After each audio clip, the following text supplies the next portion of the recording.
सासू माँ की नई सहेली। प्रिया किचन में चाय बना रही होती है और सुमन ड्राइंग रूम में बैठकर मजे से टीवी देख रही होती है। तभी दरवाजे की घंटी बजती है। प्रिया, जरा देखना तो कौन आया है। देखती हूँ मम्मी जी। प्रिया दरवाजा खोलती है तो सामने पड़ोस वाली विमला आंटी खड़ी होती है। नमस्ते आंटी जी, कैसी हैं आप? मैं तो बिल्कुल ठीक हूँ बेटा, पर तेरी सास को क्या हुआ है? आजकल कहीं दिखती ही नहीं है। जब देखो तब टीवी के आगे जमी रहती है। अंदर तो आइए आंटी। अरे ओ दीपक की अम्मा, कहाँ हो? अरे विमला, आओ आओ, क्या बात है, बड़े दिन बाद याद आई तुम्हें मेरी। मैं तो हमेशा ही तुम्हें याद करती हूँ, पर तुम ही गायब रहती हो और आजकल तो बाहर भी नहीं आती जाती। तबीयत तो ठीक है ना तुम्हारी? अरे तबीयत को क्या होना है, इस उम्र में तो कुछ ना कुछ लगा ही रहता है। मेरी छोड़ो, तुम ये बताओ कि क्या चल रहा है गली मोहल्ले में। तुम गली मोहल्ले की छोड़ो, चल तो तुम्हारे पड़ोस में रहा है।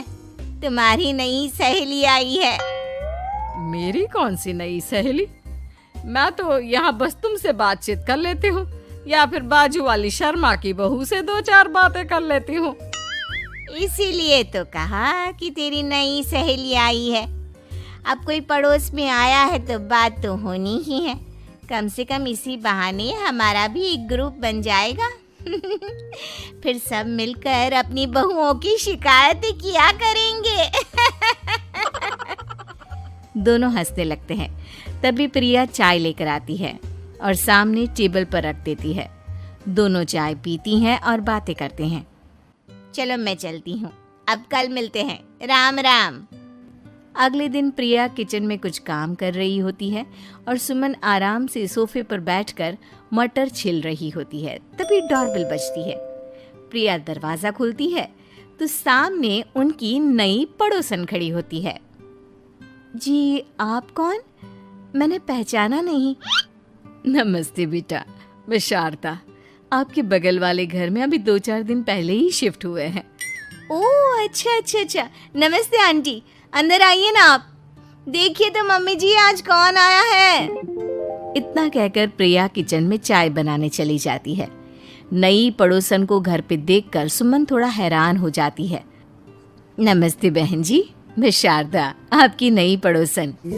अच्छा अच्छा, आप हैं हमारी नई पड़ोसन। आइए आइए, और बताइए कैसी हैं आप? जी बिल्कुल ठीक हूँ। वो दरअसल घर पर छोटी सी पूजा रखवाई थी, बस उसी का प्रसाद देने चली आई। सोचा इसी बहाने नए पड़ोसियों से भी मुलाकात हो जाएगी। ये तो बहुत अच्छा सोचा आपने। सुमन प्रिया को आवाज लगाती है। अरे ओ बहू, जरा चाय पानी का तो आके पूछ लो। ये आजकल की बहुएं भी ना, जब तक बोलो नहीं तब तक कुछ नहीं करेंगी। आई मम्मी जी। प्रिया चाय लेकर आती है। दोनों बैठकर चाय पीती हैं और खूब सारी बातें करती हैं। अच्छा बहन जी, अब मैं चलती हूँ, फिर मिलते हैं। अब तो आना जाना लगा ही रहेगा। शारदा के जाने के बाद प्रिया किचन से बाहर आती है। क्या बात है मम्मी जी, आप दोनों को देखकर तो लगा ही नहीं कि पहली बार मिल रही हो। आप दोनों तो बिल्कुल बिछड़ी हुई सहेलियों की तरह बातें कर रही थी। अरे जब दो औरतें मिल जाती है ना, तो बातें अपने आप ही निकल आती है। अब तू अपने काम पर ध्यान दे, बातों पे नहीं। ऐसे ही कुछ दिन बीत जाते हैं। अब सुमन और शारदा अच्छी सहेलियां बन गई होती हैं। दोनों एक साथ मंदिर जाती, मार्केट जाती और कभी कभी तो विमला भी इनके साथ मिलकर खूब हंसी ठिठोली करती। एक शाम तीनों बैठकर सुमन के घर पर चाय पी रही होती हैं कि तभी बहुत तेज बारिश शुरू हो जाती है। सुमन जोर से प्रिया को आवाज लगाती है। प्रिया, ओ प्रिया, देख कितनी तेज बारिश हो रही है। जाके छत से सारे कपड़े ले आ, नहीं तो सब भीग जाएंगे। सुमन 2 बार आवाज लगाती है लेकिन प्रिया का कोई जवाब नहीं आता। शायद प्रिया कुछ काम कर रही है, इसीलिए कुछ जवाब नहीं दे रही। अरे काहे का काम, आराम फरमा रही होगी महारानी।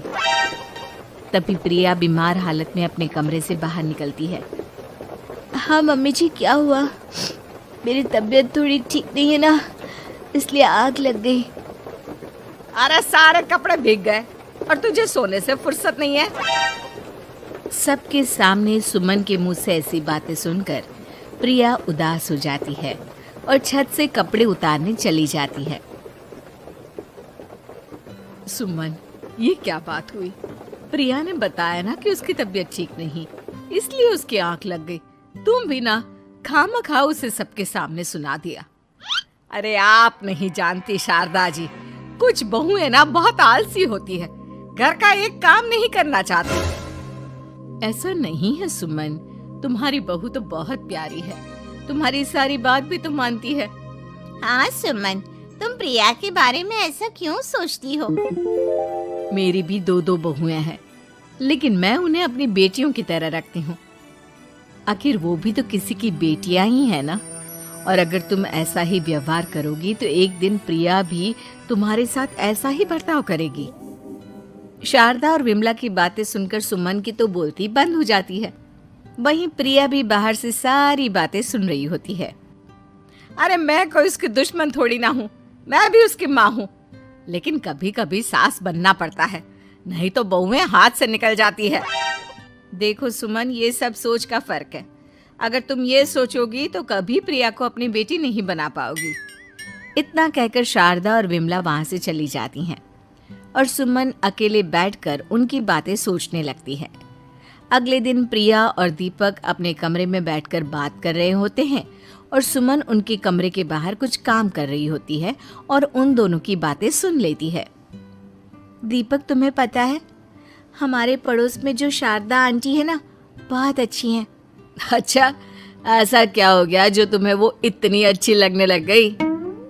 कुछ खास नहीं, बस कल जब मम्मी जी मुझे सबके सामने सुना रही थी तो शारदा आंटी ने मेरा साथ दिया। मैं तो सच में हैरान ही रह गई थी जब उन्होंने मम्मी जी को मुझसे ऐसा बर्ताव करने के लिए मना किया। अच्छा, फिर क्या हुआ? होना क्या था, शारदा आंटी तो मम्मी जी को समझा ही रही थी कि बहू को भी बेटी की तरह ही रखना चाहिए, लेकिन मम्मी जी तो मम्मी जी है ना, उन्हें तो मुझ में हमेशा कमी ही दिखती है। काश मुझे भी शारदा आंटी जैसी सास मिली होती जो मुझे भी अपनी बेटी जैसी समझती। सुमन ये सब सुनकर बहुत उदास हो जाती है और वहां से चली जाती है। प्रिया की बातें सुमन के कानों में बार बार गूंज रही थी। उसे बहुत शर्मिंदगी महसूस हो रही थी कि उसने प्रिया के साथ बहुत गलत किया है। अगले दिन सुमन शारदा और विमला को बुलाती है। क्या बात है सुमन, आज तूने ऐसे अचानक क्यों बुलाया? सब ठीक तो है ना? हाँ, सब ठीक है, तुम दोनों बैठो तो सही। तब तक दीपक और उसके पापा भी आ जाते हैं। प्रिया, तुम भी आ जाओ। क्या हुआ मम्मी जी, आपने बुलाया? हाँ प्रिया बेटा, मैं आज सबके सामने तुमसे माफी मांगना चाहती हूँ। मैंने आज तक तुम्हारे साथ बहुत बुरा व्यवहार किया है, लेकिन तुमने कभी भी मेरे साथ बुरा बर्ताव नहीं किया। मुझे अपनी गलती का एहसास हो गया है, हो सके तो मुझे माफ कर देना। प्रिया अपनी सास की बातें सुनकर हैरान हो जाती है। उसकी आंखों में आंसू आ जाते हैं। प्लीज मम्मी जी, आप मुझसे माफी मत मांगिए, मैं भी आपकी बेटी ही हूँ। वैसे एक थैंक यू तो मेरी नई सहेली को भी बनता है, जिसकी वजह से मुझे मेरी गलती का एहसास हुआ।